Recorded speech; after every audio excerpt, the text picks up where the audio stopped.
show me. Okay, my name is Miguel Bayón. I'm from Spain, from Asturias, and I work in gaming as a solution architect. I've been working, well, for certifications, not that many compared with that, but I've been working with Salesforce for 5 years. And, well, let me check. I saw before preparing this talk that Lightning Web Components were implemented kind of the month that I started. I joined my first company working as a Salesforce junior developer. So Lightning Web Components have been accompanying me. What? Mike. The other one? Yes. Okay. I can do it with a mic. Can be better. Okay. So Lightning Web Components have been with me since the beginning. And I want to talk to you about advanced techniques. I mean, it's a really ChatGPT name, of course. And I'm going to approach it. The first part I'm going to approach is to talk about the framework, the way Salesforce tells us to approach architecture in a way, apply it to Lightning Web Components, and I'm going to go over all the pillars. Then the core concepts is kind of why I apply when I have to create a new solution for the clients or whatever. Then I know what is kind of a wrap up, and I'm going to tell you what you have to take home from this speaking. Okay, the approach. What Salesforce tells us to do. So my friend Ruth here bring us the Salesforce Web Architecture Framework. This came I think a year ago or something like that, or 2 years ago. And it's a way Salesforce tells us to approach the coding, the creation of a new solution. It has 3 pillars: the trusted, easy, and adaptable. And I'm going to go over them, explain a bit how I use it to implement my Lightning Web Component solution and all of that. You have more information in architect.salesforce.com, as usual, your friend with developer and admin. The first stage is to be trusted. I think Salesforce defines it as trust. It's one of Salesforce's core values. Security and regulations should be considered during every implementation. Well, for me that doesn't mean anything, but what I need for my code is to be trust. For me, it means to deploy it in production and not have issues, and not be afraid that it's going to break. Although the users test it in UAT and all of that, but I want to be sure that I have to deploy the component and it's going to work. The first stage is to be secure. These 3, well, it obviously apply to Lightning Web Components, but it's more in a sharing and visibility way. It's not perfectly applied to them. But anyways, in your organizations, you have to be sure that the users see what they have to see and all of that. Or if not, the Apex police is going to go after you. It's this guy here. But what does it mean to be secure in Lightning Web Components? For me, there are 3 steps. It will be the first one, the one that you can implement on Monday, is to just download the PMD package and let him analyze your code and see if they have any security loopholes. I'm not a cybersecurity guy, but well, it's easy to use it that way. Then you have Lightning Locker and Lightning Web Security. Lightning Locker is it blocks your component to access other namespaces of third-party JavaScript, things like that. And it's really blocky in a way. This one usually apply to Apex Change packages and all of that. But the new version is the Lightning Web Security, LWC. Probably you have heard it recently, it reinforced and all of that.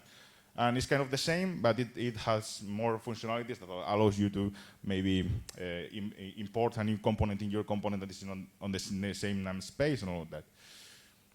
I'm going to see my notes in a way. Yeah, more flexibility, and your architecture will be amazing with Lightning Web Service. Then trusted. You have to trust your components. Solution protects your business and stakeholders. I'm not going to go deep in this one because for Lightning Web Component to be compliant is not for it's important, but for it's not important. But we were yesterday in a foundation event, and a blind person tells us how they approach technology, and how they approach using their phones and being an individual using the internet. So it was really appealing to me because usually I avoid to use ARIA. I don't know if you know ARIA. It's kind of the labels that tells the phone to speak when a blind person uses the narrator to use the application.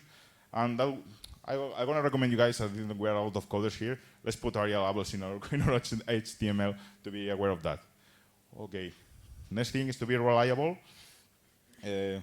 For this one, the easy steps, what I approach when I create a solution is to prepare for failure. I mean, it's going to fail, guys. It's going to happen.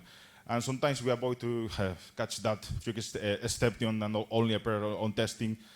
But let's be sure that we design for failure. I have another word here, redundancy. That's another important one.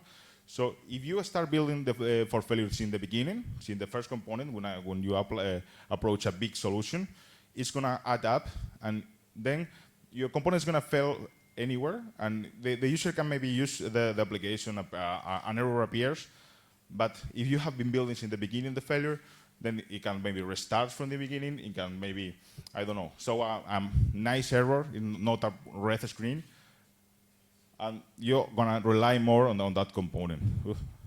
Okay, for this one I have the easy. Easy is the main takeaway from the well-architectured framework when we talk about lining with components, because usually you go lining with components when you don't have to, because you like lining with components as me. And I commit this error a lot of times. Every big project starts as a small one, and you have to let the project, the solution grow. You don't have to push the solution and say, well, this is going to be an amazing. If this button that only needs to update a field opens 3 lining code components that call to each other and integrate with a third service, maybe just a formula field or a lining page. It will be easier for all of us. And then for you in the future, you have to program for the next developers, not for you. Let me check. Then I have this here. This for me is really important, and in the team, that's the thing I usually explain to all of my developers, is to follow this kind of a fallback approach when you create a new lining web component. Okay, you have to go lining web components. It's okay. You can still have an easy approach on that using the lining web component library. I mean, probably you don't know that. You can write it in Google, and you're going to see that there are a lot of components, buttons, list views that are already there, and you can configure them using JavaScript. Then if that is not enough, usually because the hook styles that allow you to change the colors are not aligned with the client needs, you can go with the lining design system. Lining design system is like Tailwind CSS or Bootstrap, the usual design framework from Salesforce. And then you have more control, but you can have to configure everything yourself on the JavaScript. And then you have the hard one that you don't usually have to take, but I take it more times than I want. But anyways, you go full custom, like HTML, CSS, JavaScript. You can go to codepen.io and copy a component that's there working fine, and be fast developing, be faster creating your solution, because we usually work in a consultancy company, and the faster that we develop, the better. Okay? If not, there's always JavaScript to solve your issues. Last one will be adaptable.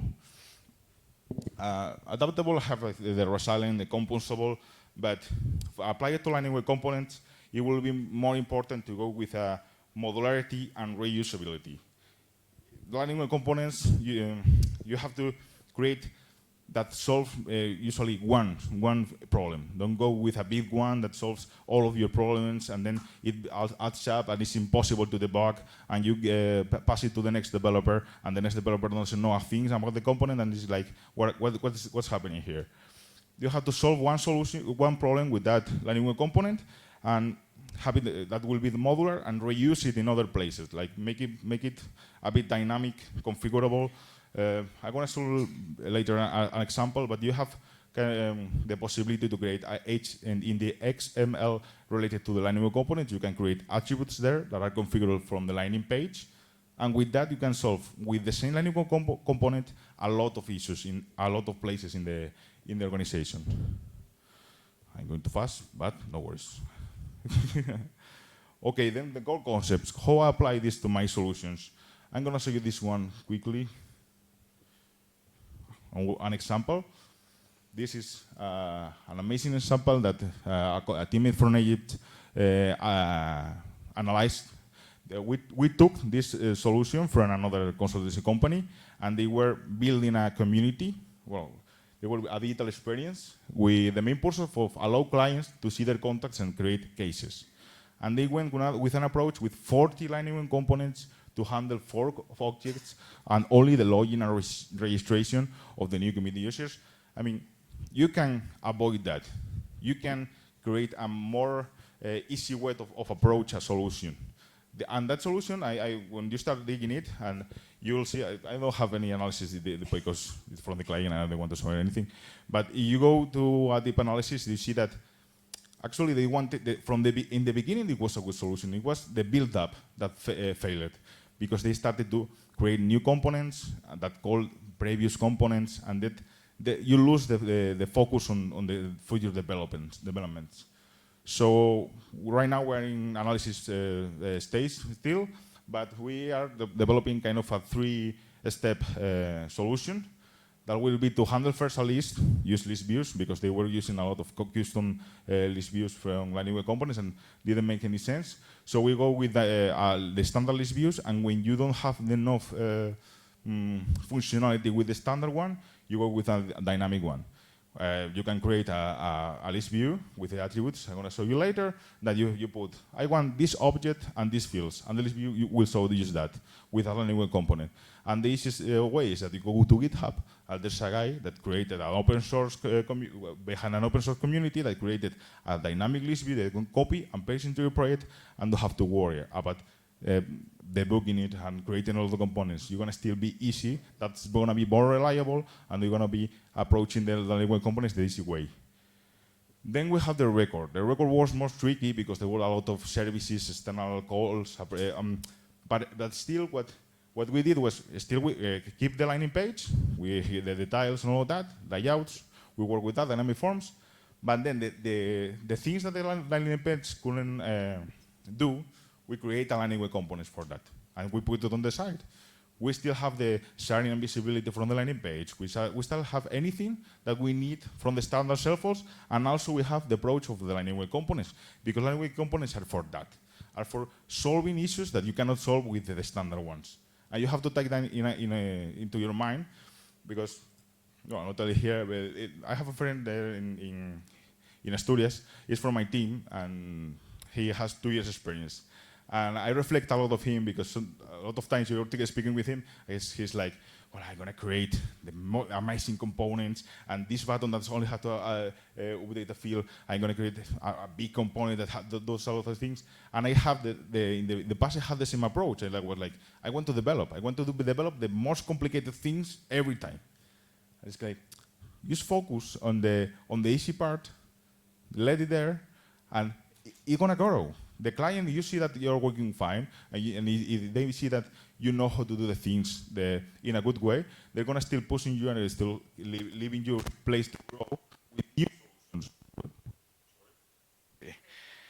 Okay, the record. There was an integration with a couple of buttons. We put them in the side with the landing page.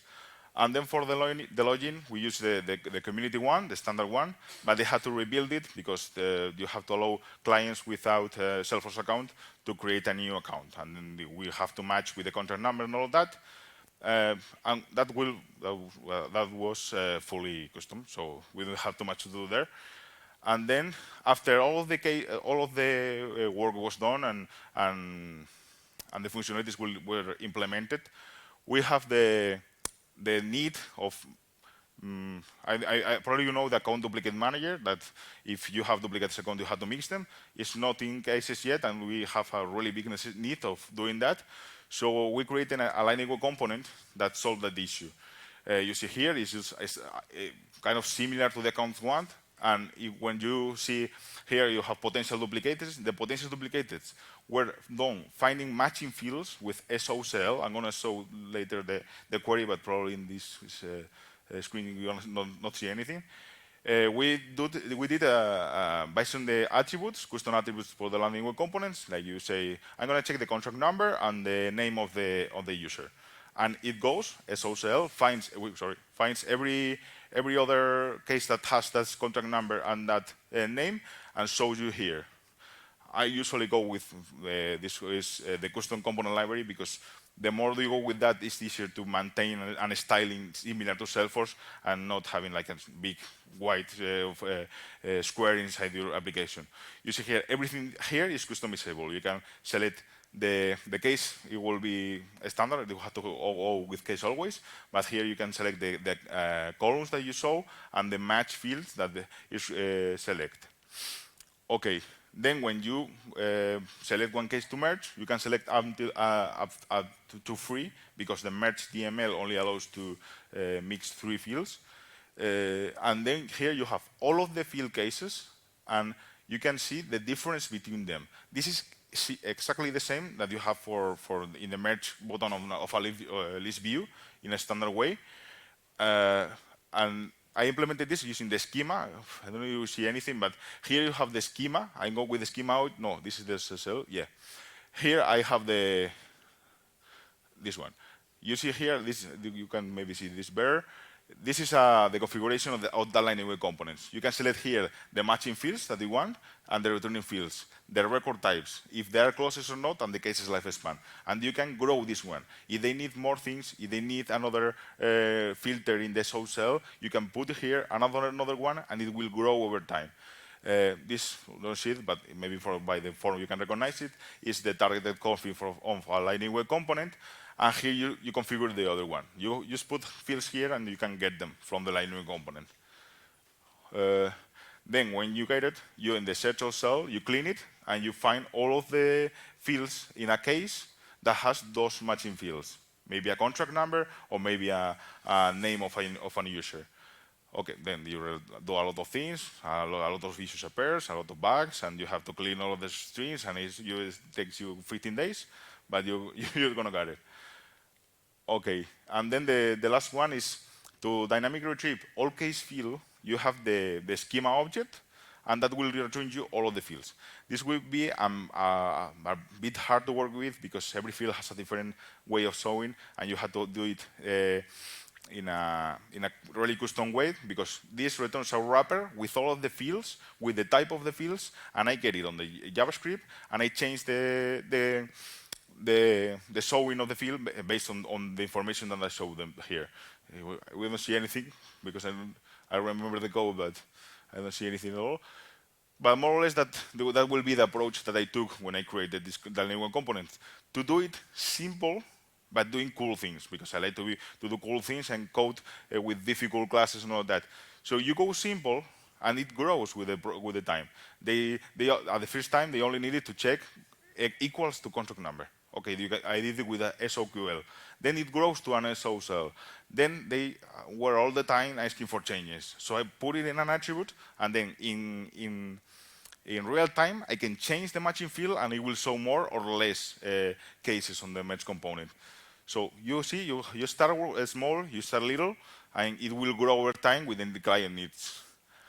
Then, to finish, I don't know what should take home from this talk. I mean, I speak a lot about a lot of things, but what is the most important one? Astro give it the cue.